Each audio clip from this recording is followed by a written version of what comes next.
Graça e paz a todos. Eu sou a pastora Cristina, Ana Cristina, e quero saudar os irmãos, em especial os irmãos da Igreja Batista Edificação em Cristo, o qual eu tenho o privilégio e a honra de pastorear em Salvador, aqui na Bahia, na Boca do Rio. Um abraço, um beijo apertado a cada um de vocês, vindo do fundo do coração. Irmãos, nós temos por tema hoje, que irá nos direcionar, entender os tempos, o que fazer durante e depois que tudo passar. Esse é o nosso tema e nós vamos abrir juntos ali no livro de Isaías, capítulo 43, o versículo 2. Quando passares pelas águas, estarei contigo, e quando pelos rios, eles não te submergirão. Quando passares pelo fogo, não te queimarás. A chama não arderá em ti. Senhor, essa é a tua palavra. Ela é viva, ela é eficaz, ela é poderosa e ela não volta vazia. Nos usa, Senhor, com o teu poder e com a tua graça, que a tua unção venha sobre mim, para que essa palavra possa alcançar os corações daqueles que precisam de orientação, daqueles que precisam, Senhor, da tua paz, que precisam de uma resposta, que precisam de uma libertação, Pai, do jugo, das dificuldades, do medo, enfim, Senhor, entregamos tudo, pois, nas tuas mãos. Essa é a tua hora, faça a tua vontade, em nome de Jesus, amém. Então, irmãos, este tema, entender os tempos, o que fazer durante e depois que tudo passar. Então nós vamos dividir justamente em 3 partes, justamente essas partes do tema. E nós queremos falar justamente sobre entender o que está se passando hoje. É muito importante para o nosso estado de espírito, para que nós possamos cultivar confiança em Deus, para que nós possamos estar na posição correta. Entender essa situação e os tempos, vamos dizer, colocar aqui tempos difíceis, né? Tempos de adversidades, tempos em que você não sabe nem o dia de amanhã, porque além de estarmos ali no distanciamento social para proteger as nossas saúdes e dos nossos amados e por toda a sociedade, nós devemos e temos que ficar assim nesse distanciamento, com essa responsabilidade e as consequências de tudo que está se passando. E nós podemos imaginar que vai, com certeza, com a pouca circulação da moeda, vai ocorrer a inflação, vai ocorrer os desempregos, as pequenas e as médias empresas, em sua maioria, vão falir, vão fechar. As grandes empresas precisam, na sua maioria também, despedir funcionários e tudo fica muito difícil. E quando nós, historicamente falando, eu nunca vi tempos assim, nunca vivi tempos assim.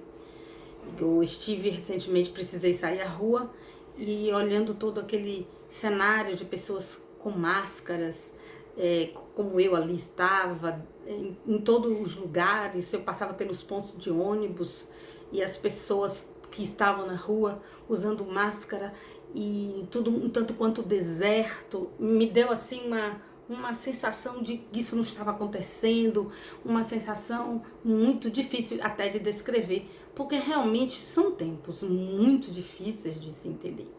Eu tenho uma frase que marcaria esse introito, né? Como entender os tempos. Que frase seria essa? A humanidade jamais será a mesma. Essa pandemia, né? Essa pandemia mundial, com todas as suas características, com tudo aquilo que ela tem trazido em todas as áreas, né? Nas áreas políticas, econômica, obviamente, e mais diretamente na saúde, ela vai mudar as pessoas. Ela vai ter o poder de mudar as pessoas, de mudar o nosso olhar. Nunca mais seremos os mesmos, tenha certeza disso. E eu quero lhes explicar que Deus, o Deus da história, o Deus da humanidade, Ele não está simplesmente permitindo que as coisas aconteçam. Não é só isso. Deus está no controle absoluto. Deus tem um plano traçado. Este plano que Deus traçou, que está de Gênesis e Apocalipse, ele é um plano que é o melhor. Deus sabe o que está fazendo. Nós estamos inseridos nesse contexto e fazemos parte do plano de Deus. Fazendo parte daquilo que o Senhor quer fazer. Ele não se esqueceu de nós. Deus é um Deus de planejamento. Deus é um Deus de detalhes. Não pense você que uma situação como essa, né? Uma situação calamitosa, indescritível, surreal, que está passando aos olhos de Deus como algo banal. Não. Foi construído por Deus. Faz parte do planejamento, do calendário de Deus para a humanidade. Não apenas para o Brasil, mas para toda a humanidade. E eu me lembro do livro de Joel, onde eu posso aplicar o que nós estamos vivendo, porque passa a ser um livro muito atual. Aliás, toda a Bíblia é sempre muito atual. E lá em Joel, onde a sociedade, né, vivia da agricultura e de repente eles enfrentam uma grande seca, uma seca jamais vista, e com poucos recursos da agricultura ainda vêm os gafanhotos e o restinho que a seca permitiu que sobrevivesse, os gafanhotos vêm, devoram e por fim destrói todas as economias. O país passa por um processo de falência, um processo difícil, um processo de fome. E Deus levanta Joel como profeta, e Joel fala às nações, Joel fala ao povo, Joel fala aos sacerdotes, ele fala: sacerdotes, clamem a Deus, clamem a Deus. As ofertas desapareceram, os velhos foram alertados, os jovens, todo o povo de Israel foi alertado pelo profeta Joel. E aí Joel começa a descrever aqueles ataques de gafanhoto, e há um motivo para isso.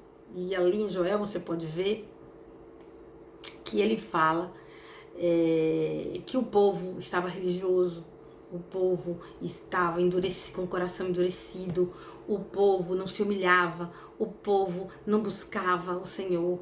E aí ele fala isso para o povo, que essas circunstâncias, elas vinham para causar, para impactar, para alertar, para despertar aquele povo. E ele pede ao povo que se arrependa.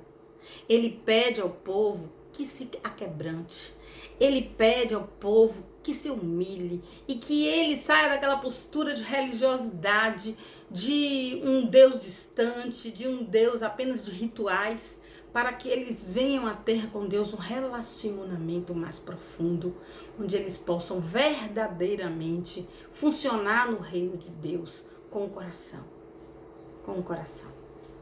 E ele faz a promessa que o povo, se isso acontecesse, se realmente o povo voltasse, rasgasse os seus corações, né?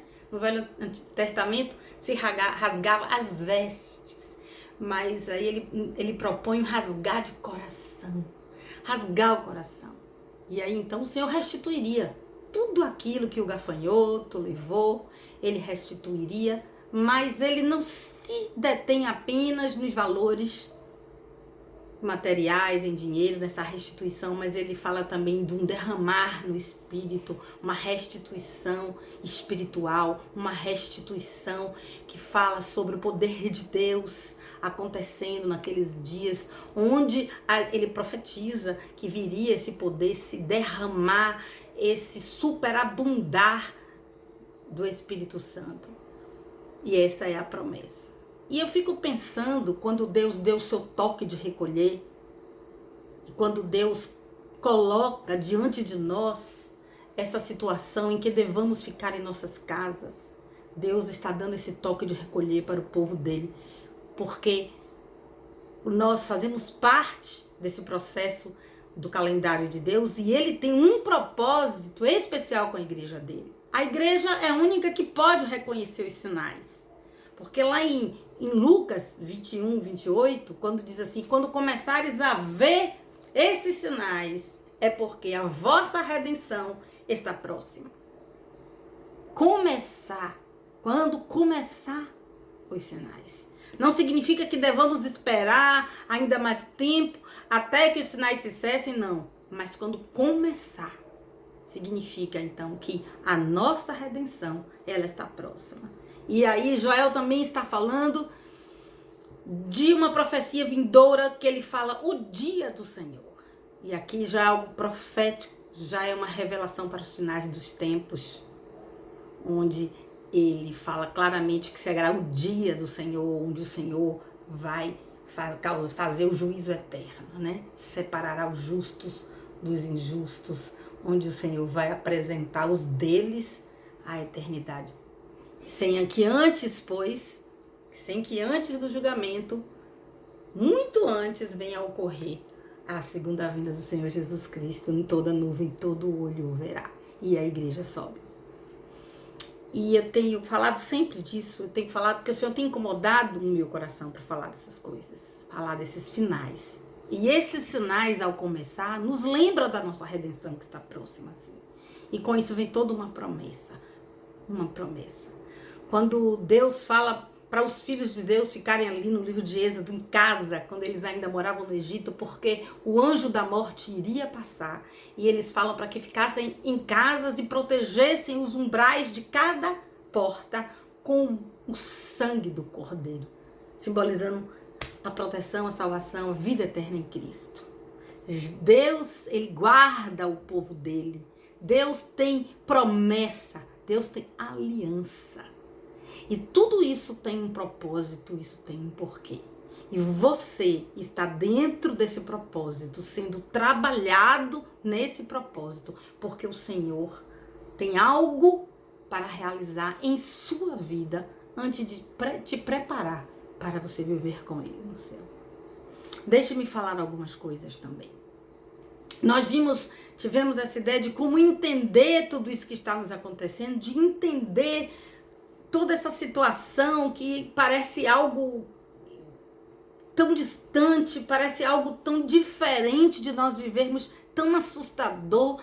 Além de todos os problemas que eu falei aqui, ainda existem pessoas com problemas emocionais, pânico, depressão, tantas coisas ali, assoladas pelo medo da morte, medo das finanças, né? Medo do saldo negativo, medo do amanhã, sem entender direito as coisas, e há uma sensação de medo generalizada.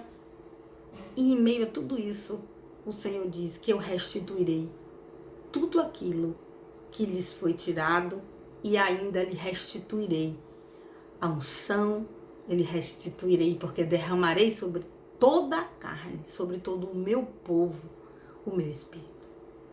Então transbordarás. Irmãos, deixa eu te falar uma coisa. Mas agora que nós entendemos essa questão histórica, que entendemos onde estamos nesse calendário e entendemos esses tempos de coronavírus, esses tempos tão difíceis, nós precisamos também entender o que fazer durante esse tempo. É muito importante que saibamos o que fazer. Porque quando Deus conclama a igreja dele, ele dá o toque de batida, de retirada, de recolhimento. O Senhor tem algo. Não é simplesmente esconder-se do vírus, mas é muito mais profundo. Deus quer restaurar a comunhão dele com a sua igreja. Deus quer que a sua igreja, ao acordar pela manhã, tenha o seu primeiro compromisso em buscá-lo em espírito e em verdade, com fome, com sede de encontrá-lo. Nesses tempos, em sua casa, busque de Deus a cura. Busque de Deus a revelação. Busque de Deus algo que vai mudar a sua vida, que vai dar sentido à sua história. Irmãos, não se permita estar no videogame, no joguinho de celular, na televisão de noite, assistindo série, assistindo filmes. Não, irmãos, é necessário que nós busquemos ao Senhor. Leia 5, 6, 7, 8, 10 capítulos, 20 capítulos naquele dia. Estude aquilo que o Senhor colocar no seu coração. Às vezes você tinha um desejo de estudar um livro. Não, eu vou estudar Joel, pronto, 3 capítulos. Eu vou estudar Joel, eu vou estudar Esdra. Eu vou parar, eu vou agora ler com mais empenho o Apocalipse. Eu vou estudar. Escolha um livro, estude a Bíblia. Nada substitui o poder das Escrituras na vida de um homem. Nada. Ler a Bíblia é algo que te favorece e te fortalece no seu homem interior de uma maneira tão profunda que quando essa leitura, esse estudo, essa dedicação, esse debruçar vem sobre a sua vida, como tempos como esse em que você possivelmente, em sua maioria, vai ter mais condições de estar debruçado sobre a palavra de Deus. Meu irmão, isso vai te trazer tantas experiências. Isso vai consolidar a sua fé. Isso vai trabalhar o seu caráter. A palavra de Deus vai te confrontar. A palavra de Deus vai mostrar o que você é, o que você precisa. É tempo de buscar o Senhor e de achá-lo, porque estaremos buscando com sinceridade. Quando Deus nos coloca nessa posição de estarmos quietos em nossas casas, é porque Deus não está querendo enfatizar a comunhão com o irmão. Ele não está querendo enfatizar, a sua vida profissional com seus filhos, mas Ele está querendo enfatizar a sua vida com Ele. É tempo de buscar a Deus. É tempo de ir na fonte. É tempo de restaurar a nossa vida espiritual, vivenciando Deus todos os minutos que pudermos nesses tempos. Olharmos para essa circunstância como uma oportunidade. Com certeza, não seremos iguais. Não seremos os mesmos. Dentro de você, ao se expor à palavra de Deus, vai se processar uma cura. Sobre você virá um entendimento claro de muitas coisas. Deus, na palavra dele, ele se revela e na unção do Espírito Santo, essas duas coisas, a palavra escrita e o Espírito Santo, eles têm o poder de lhes trazer a cura, de lhes transformar.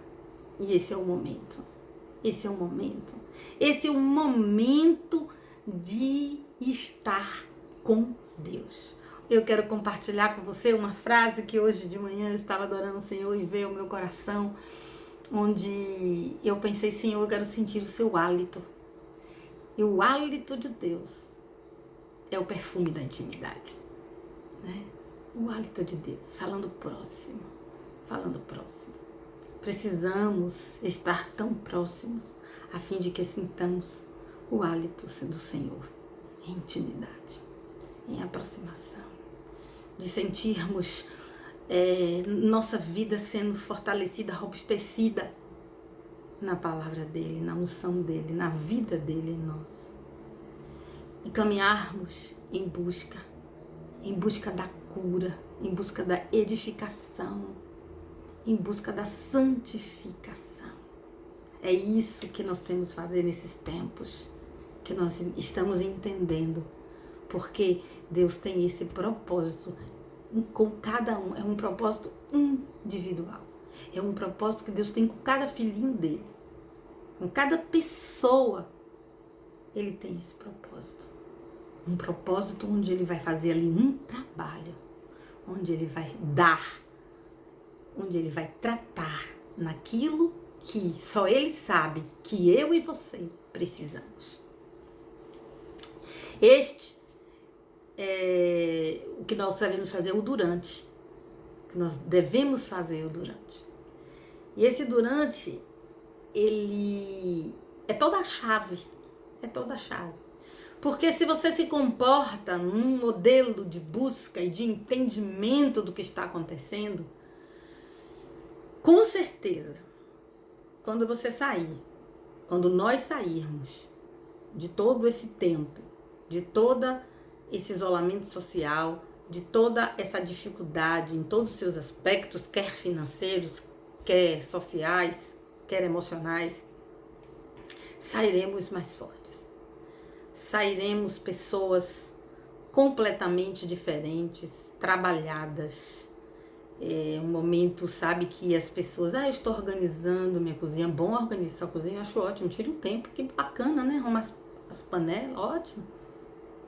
Mas não é o fundamental. Eu estou aprendendo esse tempo que eu estou vendo um tutorial de, que bom, aprenda, mas não é o fundamental.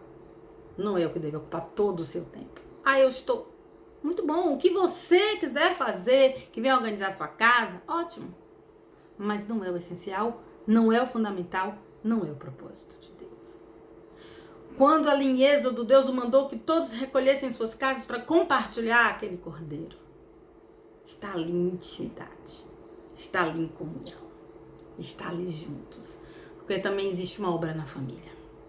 Uma obra de burilar a convivência, de respeito, de ouvir, de entender, de se humilhar, de pedir perdão, de entender, de apreciar a companhia do outro, de aprender a estar com. Também faz parte desse processo. Deixar que Deus lhe revele o mais profundo e o mais oculto de coisas que jamais saberíamos se não fosse Ele que trouxesse sobre nós a sua revelação, quebrando as nossas fortalezas mentais, que durante anos nós tecemos, fortalezas relacionadas à nossa identidade, onde nós achamos que não somos o suficiente, que não somos amados, que não somos.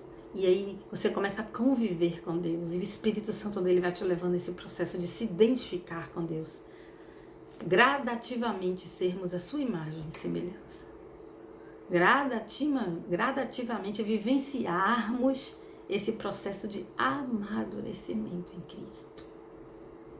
É muito isso que Deus pretende. E a terceira fase, que fala de, e depois, quando tudo isso passar? Irmãos, você não vai sair de qualquer forma. Você vai sair depois desse tempo, estando com Deus, fazendo de Deus a sua companhia maior, fazendo de ser o seu companheiro diário, o seu companheiro todo o tempo. Você vai buscar de Deus como se portar, as estratégias de como fazer o que você vinha fazendo, que Deus vai mudar, de como fazer aquilo que você vai ter ideia de fazer, que Deus também vai te ensinar, porque estratégia significa coordenação, planejamento. Colocar as ideias em ordem a fim de executá-la no tempo oportuno. Você vai ali com Deus, você não vai sair de qualquer forma. Primeiro porque você já sabe que Deus não fez nada por acaso, e você já sabe que nada mais será como antes, e você já sabe que você já é uma outra pessoa trabalhada em Cristo, amadurecida em Cristo, burilada pela palavra de Deus, ungida, né? E cuja revelação te deu um esclarecimento tão grande. E essas revelações que Deus fala conosco aprofunda tanto nosso senso de valor, por nos sentirmos íntimos de um Deus tão grande que segura o mundo na palma das mãos. E você vai sair, irmão, não é de qualquer jeito. E veja as pessoas, quando eu sair eu vou pro salão. Quando eu sair eu vou pra igreja, que bom. Quando eu sair eu vou... Não, quando eu vou sair completamente direcionada por Deus, porque as minhas atitudes, as minhas ações, os meus planejamentos, durante todo esse tempo que eu estive em busca do Senhor, receberam a luz de Deus. e trouxeram sobre mim um novo entendimento, uma nova reação, uma nova forma, quiçá, de viver, de encarar os outros, de encarar as suas possibilidades, de encarar as suas responsabilidades e o novo que chega, e o novo que se estabelece, que não é de qualquer forma. É de acordo com a estratégia de Deus. É de acordo com o que Deus soprar ao seu ouvido, lhe instruir, te trazendo a estratagema precioso para vencer tudo. E a vida nunca mais será a mesma. Creia.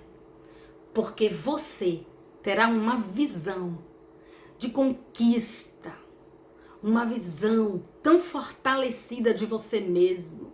Você vai ter a sua identidade completamente formada na pessoa de Cristo. Você vai ter um fundamento na palavra e essas revelações que vão te ajudar a caminhar estrategicamente todos os seus dias. Isso é um presente que Deus está trazendo para cada um de nós. Ainda que tenhamos muitas coisas e ainda que existam problemas severos, problemas difíceis, mas é aí que Isaías entra em 43, versículo 2. E é aqui que ele entra quando ele diz, no versículo 2, quando passares pelas águas estarei contigo, e quando rios eles não te submergirão, pelo fogo ele não te queimará, nem a chama arderá em ti. E esses rios, e essas águas, e esse fogo, essas chamas falam de perigo, falam de adversidades, e o Senhor está vendo todas elas, faz parte desse plano, faz parte desse pacote que o Senhor está promovendo nesses dias. Então não temas. Durante esse Salmo 43, você vai ver, o capítulo 46 do livro de Isaías, você vai ver ele falando não temas, não temas. Vai ver o Senhor fortalecendo, consolando. E esse versículo ele traz a consolação. Ele traz o conforto, a libertação aos oprimidos. Não importa as correntezas do rio, não importa os volumes das águas, nem a temperatura do fogo. Lembre-se da fornalha ardente, onde os hebreus saíram dali intactos, porque confiaram no Senhor. Entraram na fornalha ardente. E esse texto agora me lembrou claramente Sedraque, Abdenego e Mesaque. Os cabelos deles, nem a chama, nem o cheiro da fumaça lhes tocou. Sedraque, Mesaque e Abdenego. Eles foram completamente livres quando as chamas estavam ardendo e não foram queimados. Me lembra muito isso. Em toda essa situação, não ficará se você nem o cheiro da fumaça nos cabelos. Não haverá nem resquícios de prejuízo, porque não te queimarás, não passarás pelo fogo. Esses perigos, aqui representados por essas metáforas, significa que seja quais forem dentro do seu universo de preocupação e problemas e perigos e riscos e medos, nenhum deles o Senhor vai permitir que lhe destrua, que lhe alcance, que lhe abata. Sabe por quê? Porque ele fala, eu sou contigo. E ele é o nosso avalista. Ele estando com cada um de nós, não corremos risco. Não corremos risco. Ele é a nossa garantia. Ele nos toma pela sua mão direita, Isaías fala. Saiba disso. Você não está só. E aprenda. Entenda esses tempos. Procure viver a forma que Deus quer que você viva nesses tempos. Procure se preparar para quando você sair, você venha sair uma pessoa capaz de realizar todos os sonhos que Deus tem para a sua vida, porque você vai estar transformada. Não pelo poder humano, não pelo um curso, não por uma graduação, não por uma capacitação, mas transformada pelo poder de Deus. Vamos orar esse minuto. Feche seus olhos, por favor. Senhor, acreditamos que o fogo não estará sobre nós, nem as águas nos afundarão. Acreditamos nos teus propósitos, entendemos os teus propósitos. Te pedimos como mover e se mover cada vez mais em tua busca, porque é o que nós queremos e nos arrependemos de toda a religiosidade, frieza que porventura entrou nos nossos corações. E queremos nesses dias nos aproximar profundamente de ti. E mais, ao sairmos de tudo isso, sermos pessoas renovadas, com estratégias, com a maneira de viver específica do teu agrado. E assim então estaremos, Senhor, de forma inequívoca na posição em que devemos estar. Eu já te agradeço, Pai, por isso, em nome de Jesus. Deus abençoe a todos. Foi muito bom falar com vocês.